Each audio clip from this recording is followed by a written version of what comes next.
అట్లాంటి ప్రభుత్వ ఉద్యోగాన్ని కూడా రిజైన్ చేసి నిల్చున్నారు. ఎందుకంటే 11 ఏళ్ల నుంచి కూడా అదే వార్డును పట్టుకొని వేలాడుతున్నారు. ఎందుకంటే అక్కడున్న ప్రజలు వాళ్ళకి సర్వీస్ చేయాలన్న ఆలోచనతో అట్లాంటి వాళ్ళని గెలిపిస్తే రేపు మన వాడు కూడా అభివృద్ధి చెందుతుంది. వాళ్ళని ఒక 2 నిమిషాలు మాట్లాడవలసిందిగా కోరుతున్నాం. సత్యం వాళ్ళ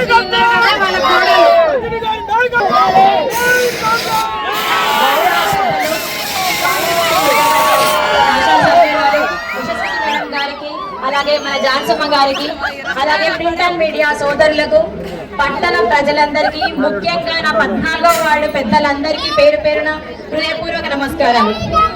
నేను మీ రజనీ రాజశేఖర్ 14వ వార్డు అభ్యర్థిగా మీ ముందుకు వస్తున్నాను. మీ అందరికీ ఒకటే మాట, ఒకటే చెప్పబోతున్నాను. ప్రజాసేవే లక్ష్యంగా ప్రజలందరి ఆదరణే నా ధైర్యంగా నేను ముందడుగేస్తున్నాను. మీరందరూ నా యొక్క బాధను కానివ్వండి, నేను ఎందుకంటే గత 14 సంవత్సరాల నుంచి ఈ కాంగ్రెస్ జెండా నా మెడలో ఉంది. ఈ ప్రతిరోజు నేను ప్రతి గడప తిరుగుతున్న ప్రతి ఒక్క ఆడబిడ్డలందరికీ, అన్నదమ్ములందరికీ, నా పెద్దలందరికీ ఒకటే మాట ఇచ్చాను. వాళ్ళు అడిగింది నేను చేస్తానని.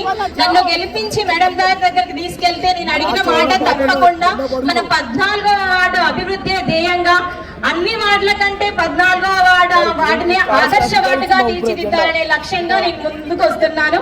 మీ అందరి ఆదరణ ఎల్లవేళలా నాపై ఉండాలని, మమ్మల్ని గెలిపించాలని కోరుకున్నాను. జై కాంగ్రెస్, చేతి గుర్తుకే, చేతి గుర్తుకే. ధన్యవాదాలు. ఇప్పుడు మన 15వ వార్డు